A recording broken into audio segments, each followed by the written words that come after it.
Mr. Speaker, for the last few months, I've come to this floor every week to talk about a moral black eye on this country, the issue of rape and sexual assault in the military. I've mentioned the fact that the Pentagon has estimated that 19,000 service members are raped or sexually assaulted each and every year.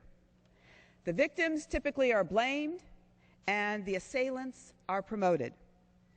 And I've shared the personal stories of several women who needed to have a bright light shined on this ongoing epidemic. But it's not only females in the military that are victims. Men are being victimized as well. In an April 2011 article entitled "The Military's Secret Shame," Newsweek looked at the subject that hardly anyone talks about: male-on-male rape and sexual assault. Mr. Speaker, it is time to break this silence. Last year, nearly 50,000 male veterans screened positive for, quote, military sexual trauma, unquote. Think about that, 50,000 men. That's nearly double what it was in 2003. Another 110 men made confidential reports of sexual assault by other men, nearly 3 times what it was in 2007. We know the number of actual victims is much higher.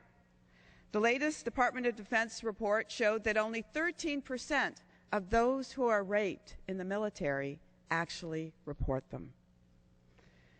Men keep quiet for the same reasons women do: a military system that gives them virtually no chance of justice. In 2010, the Pentagon anonymously asked active duty soldiers who had been sexually assaulted why they did not report their attacks. Half of them said they didn't want anyone to know. A third of them said they didn't think anything would be done. And 30% said they were afraid of retaliation or reprisals. I now want to share with you the story of Blake Stevens. I warn you that some of the material is graphic. Stevens joined the Army in 2001. The verbal and physical attacks started quickly and came from virtually every level of the chain of command. In one of the worst incidents, a group of men tackled him, shoved a soda bottle into his rectum, and threw him backwards off an elevated platform onto the hood of a car. When he reported the incident, his platoon sergeant told him, quote, "You're the problem. You're the reason this is happening," unquote, and refused to take action. His assailants told him that once deployed to Iraq, they would shoot him in the head. I recently received an email from Heath Phillips, who joined the Navy at the young age of 17 in 1988. Phillips was attacked on multiple occasions beginning his first weekend on duty. When he reported the assault, he was called a liar, a baby, mama's boy, and a few other choice words. He would complain to the chain of command and be told to shut up and ask for witnesses.